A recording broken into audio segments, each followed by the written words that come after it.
So now let's look at how we can use retrieval practice in a more intelligent way in our schools by adding some spacing to the retrieval. Now, what we mean by spacing is the time that we allow between the initial input and information we give students and asking them to do something with it.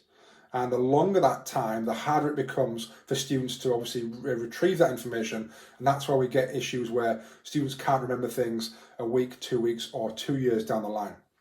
So it's important to remember that we need to actually have that spacing because it creates some kind of what we call desirable difficulties. What we don't want to do is just always give information and ask for some retrieval 2 minutes after or 10 minutes after or the day after, because it's quite easy. It's in our short-term memory and it's too easy. So we need to do what we call or give some desirable difficulties. We need to make it desirably difficult. Not too difficult, but just at the right level. And a great way to do this is to add a bit of spacing. So we might want to do something where we give some information and we teach something this week, and we do some kind of a quiz or retrieval task on it next week.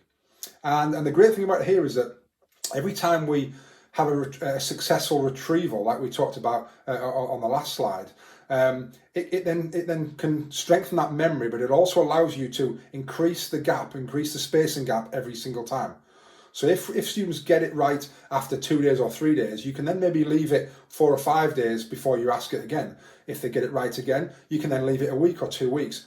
So gradually, a bit like going to the gym, we get fitter and fitter, and our brain has a stronger memory trace, so we can then start to increase the gaps all the time. Hence why we get to a stage where we can then retrieve information 6 months down the line, 12 months down the line, etc., etc. So really thinking about how you regularly have retrieval practice in your classroom, but also how you intelligently and strategically add those gaps and add that spacing to make it desirably difficult for your students, so that actually every single time that they can make that successful retrieval, then you can leave it longer the next time, and thus preparing them for the ultimate retrieval on an exam at the end of maybe a 2-year period.